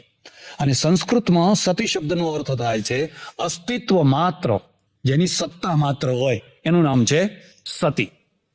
અને પર્વતરાજની પુત્રી હોવાના કારણે એનું નામ છે પાર્વતી. પર્વતરાજ અને એની પુત્રી કેવી રીતે? એટલે એનું નામ પાડ્યું પ્રકૃતિ. જ્યારે આ ત્રણ ગુણો સત્વ, રજ અને તમ, એમાં જ્યારે વિક્ષોભ પેદા થાય, અને વિક્ષોભ પેદા થાય તો એમાંથી પછી સૃષ્ટિની રચના થવા લાગે. ગણેશ થાય, કાર્તિકેય થાય, ફલાણું થાય, ફલાણું થાય, ફલાણું થાય, બ્રહ્માંડોની રચના થાય. આ આખી આધ્યાત્મિક વાતને, સાંખ્ય શાસ્ત્રની વાતને પુરાણોએ પુરાણના રૂપકમાં રાખી છે. ચાલો આટલે સુધી તો વાત પતી. હવે એની પૂરક એક બીજી વાત છે. નારદ ઉપવનમાં બેઠા છે. નારદ છે ને ઉપવનમાં બેઠા છે. અને નારદ છે જેમ શિવ છે એ કોઈ ઐતિહાસિક પાત્ર નથી, પાર્વતી કોઈ ઐતિહાસિક પાત્ર નથી, એ તો રૂપક છે. એમ નારદ પણ રૂપક છે. સર્વકાલમાં, સર્વ દેશમાં જ્યાં જ્યાં જરૂર પડે ત્યાં નારદ હોય ને હોય જ. મને કોઈએ કહ્યું કે આ લંડનમાં નારદ છે એમ કે, આપણે તો ખબર નહીં, પણ લંડનમાં નારદ છે એમ કે. એનો અર્થ તમે સમજ્યા? પેલી ઊંચી ચોટી, આ ઊંચી ચોટી છે ને એ શું છે? એ તો એન્ટીના છે. એ ટીવીનું, રેડિયોનું એન્ટીના છે. આખી દુનિયાના સમાચાર એમાં ઉતર્યા કરે છે. કોના ઘરમાં શું થયું, વેમ્બલીમાં શું ચાલે છે, હેરોમાં શું ચાલે છે, ફલાણે શું ચાલે છે, ફલાણે શું ચાલે છે. આખી દુનિયાના સમાચાર એમાં ઉતર્યા કરે છે. અને પછી જ્યાં જરૂર હોય ત્યાં પહોંચી જવાનું, ને જ્યાં જે કરવાનું હોય ત્યાં આગુ પાછું. નારદ લડાવતા નથી. આ ખોટો આક્ષેપ છે. નારદ તો લડેલા માણસોનું સમાધાન કરાવે છે. તમે આખું નારદ ચરિત્ર જોજો. લડાવતા નથી. એક માણસ એવો પણ હોવો જોઈએ જે લડેલા માણસોનું સમાધાન કરાવે. અને સમાધાન કરાવનારો હોય તો ઘણી લડાઈઓ સમાપ્ત થઈ જતી હોય છે. અમારે અમેરિકામાં એક સજ્જન છે સોજિત્રના, દર મહિને એ પોતાના ટેલિફોનના બિલમાં જ $2,000 ખર્ચે છે. એનો એક જ કામ છે, કોઈ પતિ પત્ની લડ્યા હોય, કોઈ કુટુંબ લડ્યું હોય, એને ફોન ઉપર વાત કરીને સમજાવીને પાછો મેળ કરાવી આપો. બસ મને કહે હું આ જ કરું છું. આનાથી વધારે કોઈ મોટું પુણ્ય? તો ઘણા લોકો નો 2,000 બિલ આવતું હોય પણ ના થતી હોય લડાઈ, ત્યાંય બેઠા બેઠા ફોન ઉપર ફોન કરે, ના થતી હોય લડાઈ, ત્યાંય લડાઈ કરો. એટલે નારદ છે ને ઉપવનમાં બેઠા છે, તન્મય થઈને બેઠા છે. નારાયણ નારાયણ નારાયણ નારાયણ, તુહી તુહી તુહી. ઇન્દ્રનું આસન ડોલવા લાગ્યું.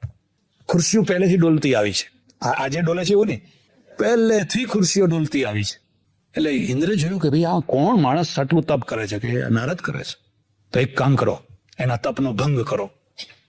તપનો ભંગ કરવા માટે પેલા અનંગને મોકલ્યો. આ આપણા ત્યાંનું મુખ્ય બીજું પાત્ર છે. કોઈ સમર્થમાં સમર્થ વ્યક્તિત્વ હોય એનું જો પતન કરાવવું હોય તો આને મોકલી દેવાનો. બસ પછી તમારે દૂર ખસી જવાનું, આપોઆપ બધું થઈ જશે. અનંગ આવ્યો.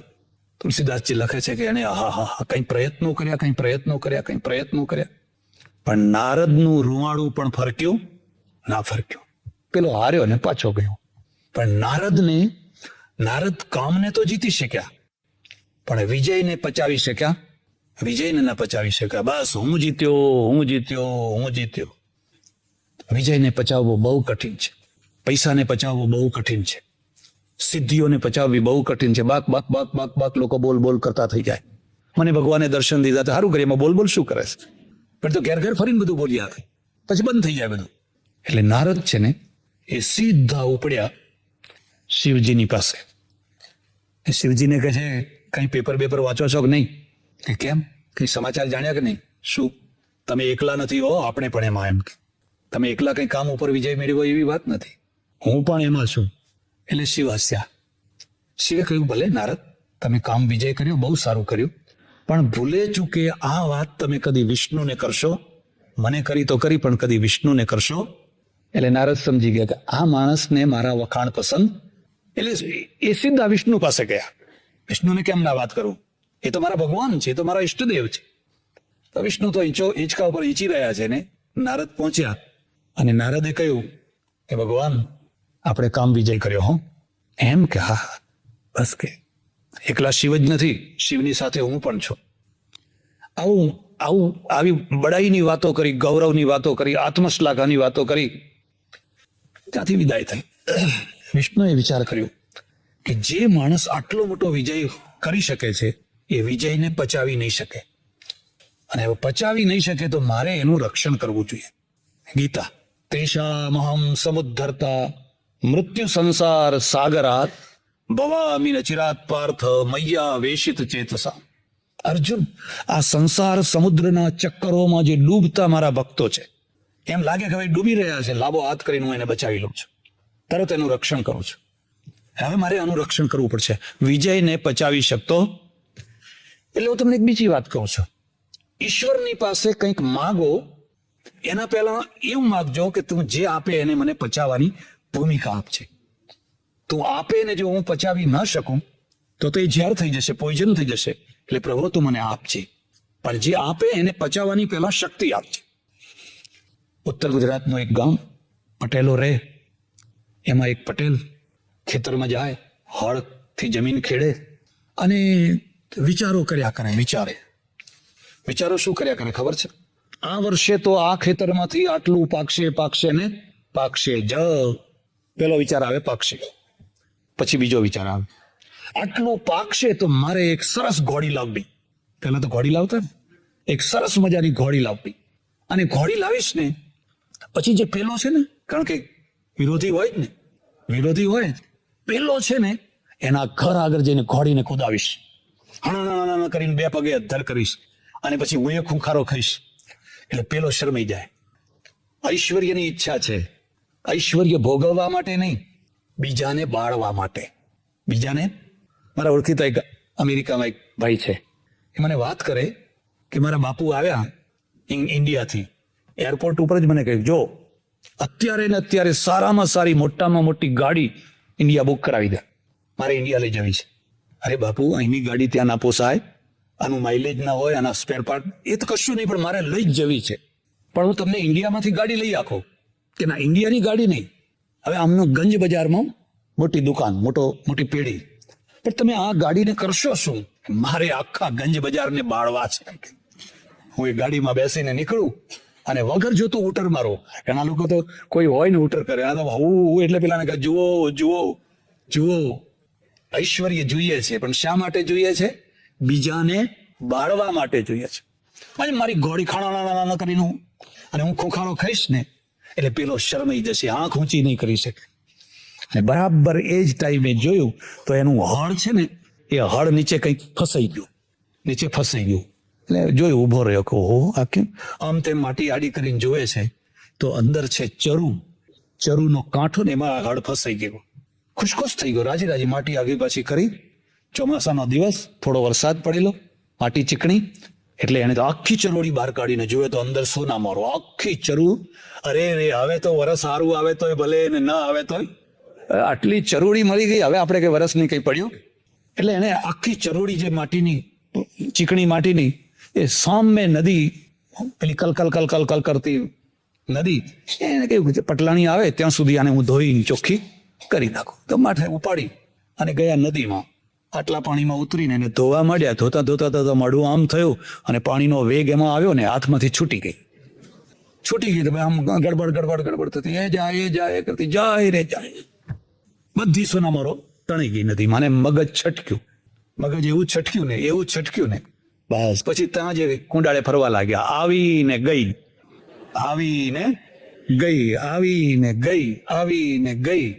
આઘાત લાગ્યો. પેલા પટલાણી આવ્યા ભાત લઈને, બળદ બેસી ગયા છે, હળ અટકેલું પડ્યું છે, પટેલ દેખાતા નથી. 5 મિનિટ 10 મિનિટ અડધો કલાક રાહ જોઈ, ક્યાં ગયા. આમ નજર કરી તો પેલા નદીના કિનારે એક માણસ ચક્કર કરી રહ્યો છે. એટલે પેલા પટલાણી આવ્યા, આવીને આ તો શું કહે છે, આવીને ગઈ. એટલે એને વેમ પડ્યો, એને બીજી જાતનો જ વેમ પડ્યો. આમ કપડું પકડી, કઈ તમારી માં આવી હતી એમ કે, બોલો કોણ આવ્યું તું એમ.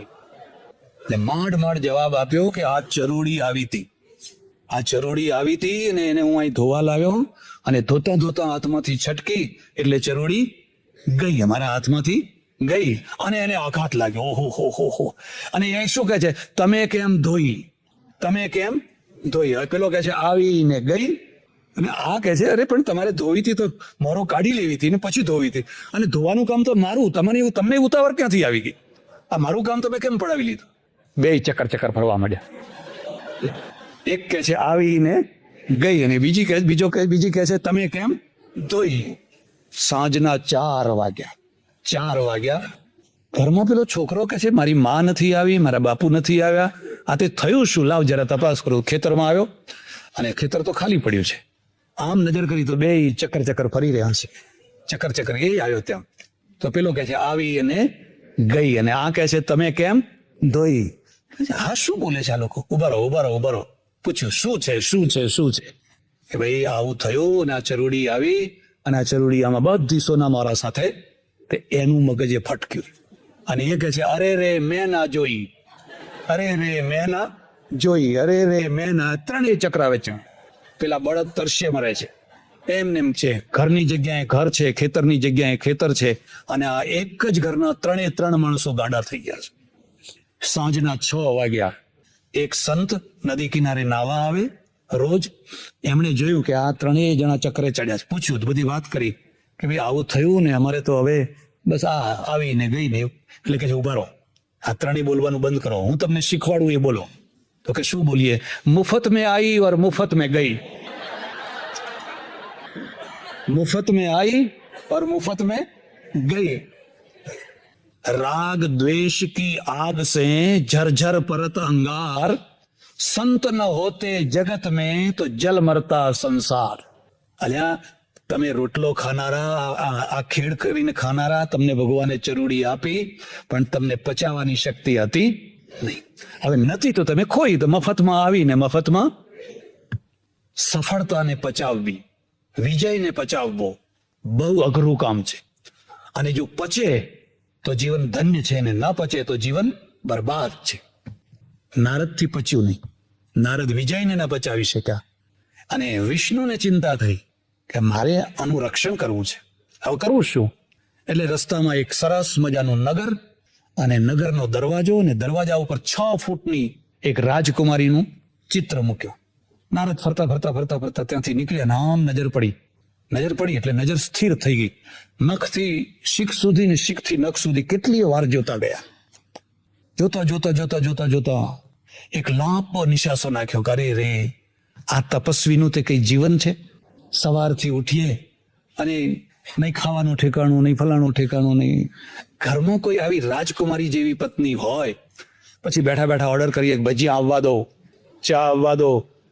એનું નામ જીવન કહેવાય? આનું નામ તે કઈ જીવન કહેવાય? મરી ગયા આખી જિંદગી આમાં ને આમાં. અને નીચે લખેલું કે આ રાજકુમારીનું ફલાણી તારીખે સ્વયંવર છે, જેને પણ ઈચ્છા હોય એ મૂર્તિયા હોય હાજર થવું. નારદે કહ્યું આમાં મૂર્તિયા થવા જેવું છે. થોડા દિવસો પહેલા શું દશા હતી, થોડા દિવસો પહેલા ક્યાં હતા ને અત્યારે? એટલે અમારે ત્યાં શાસ્ત્રોમાં લખેલું છે બધાનો ભરોસો કરજો, પણ મનનો કદી ભરોસો કરશો? મનની કદી ગેરંટી ન હોય, બાકી બીજા બધાની ગેરંટી હોય. કોનું મન કયા ટાઈમે ક્યારે કઈ ભૂમિકામાં જશે, કઈ ઊંચામાં ઊંચી ભૂમિકા ને નીચામાં નીચી ભૂમિકા, કોઈના માટે કશી ગેરંટી અપાય? લાંબો નિશાસો નાખ્યો કે હું આમાં ભાગ તો લઉં, પણ મારું ડાચું તો આવું, મને કઈ રાજકુમારી વરમાળા પહેરાવે? મારું તો આ તપ કરી કરીને ચામડું ઘો જેવું થઈ ગયું છે અને રૂપ તો કઈ છે નહીં. એક વાત યાદ આવી, આ ટાઈમે જો વિષ્ણુનું રૂપ ઉધાર લીધું હોય અને વિષ્ણુનું રૂપ લઈને જો હું આ સ્વયંવરમાં ભાગ લઉં તો આ રાજકુમારી જરૂર મને જ વરમાળા પહેરા. ભાઈ વર્યા પાછા વિષ્ણુ પાસે આવ્યા. વિષ્ણુ કે અરે નારદ, હમણાં તો તમે ગયા હતા, કેમ પાછા આવ્યા? થોડુંક કામ પડ્યું છે. પેલી વાર આવ્યા ત્યારે કેવો ચહેરો હતો, અને આ વાર આવ્યા ત્યારે ચહેરો, કારણ કે માગવા આવ્યા છે, યાચના કરવા આવ્યા છે. પછી વાત કરી ભગવાન એક કામ પડ્યું છે કે શું, એક 2 દિવસ માટે તમારું રૂપ મને ઉછીતો ના આપો? કે નારદ મારા રૂપની તમારે શી જરૂર પડી? કે કહેવા જેવું નથી, પણ આપો ને, બસ આટલી વાત છે. વિષ્ણુએ બહુ શ્લેષાત્મક દ્વિઅર્થી વાત કરી કે નારદ, જો તમારું હિત થતું હોય, તમારું ભલું થતું હોય તો હું બધું કરવા તૈયાર છું. જાઓ, હું તમારું હિત કરીશ. એ વિષ્ણુનું રૂપ લઈ અને નારદ આવ્યા. સ્વયંવર ભરાઈ ગયો છે, રાજકુમારો બધા સિંહાસનો ઉપર બેઠા છે.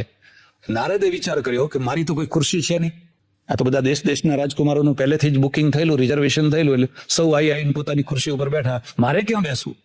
અને જો હું છેલ્લો બેસું કે ઉભો રહું અને વચ્ચે જો કોઈને માળા પહેરાવી દે તો બધી બાજી. એટલે એમ કરવા દે ને, જ્યાંથી નીકળવાની છે ને ત્યાં પહેલો જ ઉભો રહેવા દે. એટલે એને આગળ જવાની કઈ જરૂર પડે કે સૌથી આગળ જઈને ઉભા રહ્યા. રાજકુમારી નીકળી એની સખીઓ સાથે, આ ફલાણા દેશના નારદના સામે જોયું જ નહીં. અને સીધી ચાલવા માંડી. નારદને થયું કે આનામાં રૂપ તો છે, પણ દૃષ્ટિ જે ચકોર દૃષ્ટિ હોવી જોઈએ ને ચકોર દૃષ્ટિ નથી. અરે ખરો તો હું ઊભો છું અને મારા સામે તો જોતી નથી. એટલે ફરી પાછા એ આગળ ગયા અને બે રાજાના વચ્ચેથી માથું બહાર કાઢ્યું. પેલા બે પેઠા હોય આપણા દેશમાં છે ને, તમે પેપર વાંચતા હો ને એટલે બાજુનો માણસ વચ્ચે માથું આમ બહાર કાઢે કે એને પેપર ખરીદવાનું ના હોય. કાં તો પાનીઓ માગે, કાં તો પાછળથી આમ ઊંચું કરીને વાંચે એટલે તમને થાય આ ઊંચું શું થયું, કાં તો પછી અંદર માથું નાખે. બે રાજાઓના વચ્ચે માથું નાખ્યું. એમ કરતા કરતા કરતા છેલ્લે સુધી ગયા, પણ રાજકુમારીએ ના નારદને માળા પહેરાવી ના બીજા કોઈ રાજકુમારને માળા પહેરાવી. એમને આગળ જતા જતા જતા જઈને જોવે છે તો છેલ્લે વિષ્ણુ પોતે જ ઉભા છે. વિષ્ણુ ભગવાન પોતે જ ઉભા છે અને રાજકુમારીએ વિષ્ણુને માળા પહેરાવી અને વિષ્ણુ ગરુડ લઈને આવે ને સડડાટ કરીને ઉપડી ગયા ને નારદ હાથ મસળતા રહી ગયા. કામાત ક્રોધો વિજાયતે, ધુઆ ફુઆ ધુઆ ફુઆ ધુઆ ફુઆ. એટલો ક્રોધ ચડ્યો, અડચણ રૂપ થયા ને. ઈષ્ટદેવ છે, પોતાના ભગવાન છે, પણ અડચણ રૂપ થયા, વાસનામાં અડચણ રૂપ થયા. એટલે ધુઆ ફુઆ જઈ રહ્યા છે. ત્યાં પાછળથી અસવાનો અવાજ આવ્યો, ખડખડાટ અસવાનો. એટલે આમ પાછું જોયું તો જય અને વિજય આ બે દૂતો મોકલેલા, તમે જોજો. એટલે કે આમાં શું છો કે નહીં મહારાજ કઈ નહીં. ત્યારે એક કામ કરો ને કે શું પેલા પાણીમાં જઈને તમારું મોઢું તો જુઓ, તમારું પ્રતિબિંબ તો જુઓ. એટલે આગળ કુંડ અને કુંડનું શાંત પાણી. નારદે જઈને આમ ચહેરો જોયો તો વાંદરું દેખાણું. એટલે વાંદરું ક્યાંથી આવ્યું? એટલે પેલા ફરી ખડખડાટ હસ્યા. અને ત્યારે એને ભાન થયું કે આ વિષ્ણુએ પોતાનું રૂપ આપવાની જગ્યાએ મને વાંદરાનું રૂપ આપે. હવે કોઈ નારદના ક્રોધની કોઈ સીમા રે ખરી? તપસ્વીઓને બહુ ક્રોધ હોય. એના કરતા મારું હતું એ રૂપ શું ખોટું હતું? હું તમારે ત્યાં માગવા આવ્યો અને તમે મને આવું રૂપ આપ્યું. અને એ ક્રોધમાં એમણે પેલા જય અને વિજય બેયને શ્રાપ આપ્યો, જાઓ રાક્ષસ થઈ જાઓ, તમે રાક્ષસ થઈ જાઓ. એટલે એ રાક્ષસ થયા. આ મુદ્દો યાદ રાખજો. પુરાણો શ્રાપ અને આશીર્વાદના પાટા ઉપર ચાલે છે. જ્યારે ઘટનાઓ બદલવી હોય, જ્યારે કોઈ ઘટનાઓ ઉત્પન્ન કરવી હોય તો કાં તો કોઈ ઋષિ શ્રાપ આપે છે, કાં તો કોઈ આશીર્વાદ આપે છે. એમાંથી પછી એક નવી ઘટના શરૂ થાય છે. થોડેક આગળ ચાલ્યા તો વિષ્ણુ સામે મળ્યા અને વિષ્ણુના ગળામાં પેલી વડમાળા છે ને, એ પેલી કુંવરી પણ સાથે જ છે. બે હાથમાં હાથને કિલકિલાટ કરતા આવી રહ્યા છે અને આનો ભડકો થઈ ગયો. અને નારદે કઈ વિષ્ણુને ગાળો દીધી છે, કઈ ગાળો દીધી છે? આખી જિંદગી મેં તમારું ભજન કર્યું, નારાયણ નારાયણ નારાયણ. મેં કદી તમારી પાસે એક પૈસો ના માગ્યો. અને જિંદગીમાં માગવા જેવી વસ્તુ હતી ત્યારે મેં આટલી માગી હતી, એ તમારાથી સહન ન થયું. અને એ તમે મારી વસ્તુ તમે ઉપાડીને ચાલતા થઈ ગયા. અને મને એક સ્ત્રીના પાછળ અત્યારે જે બળતરા થાય છે, જે મારું મન દુખી થાય છે, તો વિષ્ણુ હું તમને શ્રાપ આપું છું કે તમે પણ મારી માફક કોઈ સ્ત્રીની પાછળ ઝૂરતા રોતા કકડતા ફરતા જશો. એ વિષ્ણુએ માથું નમાવ્યું, નારદજી તમારો શ્રાપ મને સ્વીકાર્ય છે. અને પછી ધીરે ધીરે નારદનો ક્રોધ શમ્યો, શાંતિ થઈને પછી ભાન થયું. અરર, મેં આ શું કર્યું? મેં આ શું માગ્યું? હું ક્યાં પહોંચી ગયો હતો? મારાથી આ શું થઈ ગયું? ત્યારે પેલો વિષ્ણુ કહે છે, જા જપહુ જાય શંકર સતનામા, હૃદય હોહી તુરત કલ્યાણ. નારદ જાઓ, ફરી પાછા કોઈ હિમાલયના ગુફામાં જઈને બેસો અને શંકરનું ભજન કરો. ઓમ નમઃ શિવાય, ઓમ નમઃ શિવાય. જપહુ જાય શંકર સતનામા, હૃદય હોહી તુરત વિશ્રામા. તો તમારા હૃદયમાં તરત જ શાંતિ થશે. એટલે સજ્જનો, આ જે આખી લાંબી કથા જે રામચરિત માનસમાં છે, એના પાછળનો મૂળ હેતુ છે કે રામે જન્મ કેમ લીધો, અવતાર કેમ લીધો? કારણ કે પેલા નારદ ઋષિનો શ્રાપ લાગ્યો હતો. એટલે વિષ્ણુ ભગવાનને કોઈ સ્ત્રીની પાછળ ઝૂરવાનું હતું અને ઝૂરવાની આખી લીલા પ્રક્રિયા પૂરી કરવા માટે જન્મ લેવો જરૂરી હતો. એટલે આ જન્મ લેનાર જે રામ છે એ બીજું કોઈ નથી પણ લક્ષ્મીનારાયણ વિષ્ણુ છે. કૃષ્ણ કનૈયા સદગુરુ નમઃ પાર્વતી પતે હર હર મહાદેવ. બસ.